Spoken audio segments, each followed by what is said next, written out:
Les 11 et 12 décembre 2024, le Sénégal franchit une étape décisive dans la protection de sa biodiversité.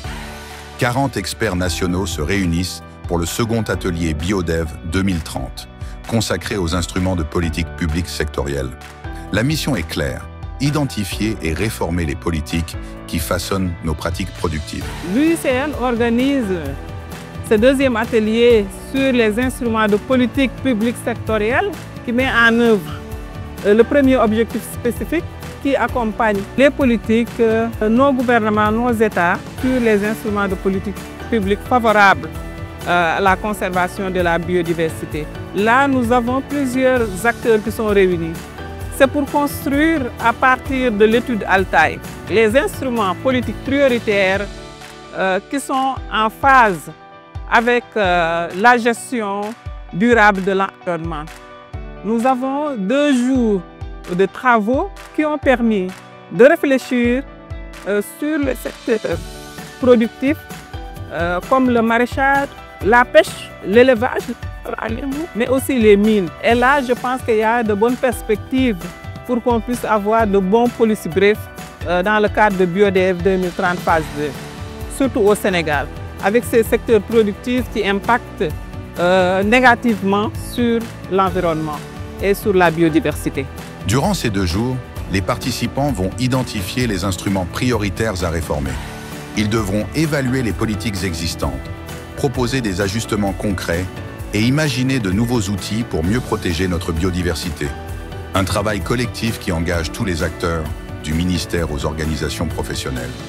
C'est vraiment une satisfaction pour moi de savoir que les acteurs de plusieurs secteurs économiques qui se mettent ensemble pour réfléchir sur l'impact des activités économiques sur la biodiversité et de trouver aussi des solutions idoines pour mieux conserver non seulement la biodiversité, mais aussi promouvoir les activités économiques. Je pense et j'espère que l'ensemble des conclusions qui seront tirées de cet atelier vont vraiment contribuer à faire avancer l'ensemble du pays sur les voies d'une bonne conservation de la biodiversité, mais aussi du développement économique. 4 groupes de travail se concentreront chacun sur un secteur spécifique.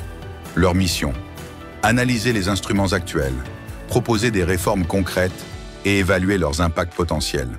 Les discussions seront enrichies par l'expertise diverse des participants, garantissant une approche à la fois pragmatique et innovante. On a fait des groupes de travail avec des thématiques, agriculture, pêche, mines, et ainsi de suite.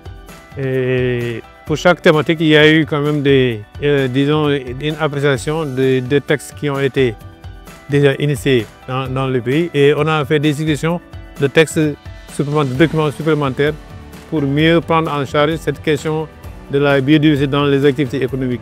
Vous savez qu'on ne peut pas avoir des activités économiques sans dégrader l'environnement, sans agresser l'environnement. L'exemple le plus simple qu'on donne, on ne peut pas faire des omelettes sans casser les œufs. Mais ce qu'on cherche maintenant, c'est de prendre en compte tout ce qui est gestion des ressources naturelles, et en particulier en matière de préservation de la biodiversité, de faire en sorte que les activités économiques ne nuisent pas trop notre préoccupation, c'est-à-dire la biodiversité. Ces 2 jours marquent un tournant décisif pour l'avenir du Sénégal. Dans cette salle, 40 experts ont tracé la voie vers une nouvelle harmonie entre développement et nature. Des champs maraîchers aux zones de pêche, des solutions concrètes émergent. Aujourd'hui, avec cet atelier et d'autres ateliers, peut-être, on arrive avec les partenaires avec qui nous travaillons, ceux qui sont dans la salle, le gouvernement et d'autres partenaires. Si jamais on arrive à contribuer, nous pensons que les résultats qu'on est en train de faire sur les politiques publiques vont permettre de garantir dans le futur, donc, à ce que chaque fois qu'on parle là de développement économique, ça va toujours rimer avec développement durable. Donc nous pensons que si aujourd'hui on travaille nous tous ensemble sur la mise en place de réformes donc sur les politiques publiques conformes donc au développement durable, je crois que ce sera quelque chose de bénéfique pour tout le monde. Chaque politique réformée, chaque instrument repensé sera comme une pierre posée pour construire un Sénégal plus durable. De nos champs maraîchers à nos zones de pêche, de nos pâturages à nos sites miniers, nous écrivons ensemble une nouvelle page de notre histoire.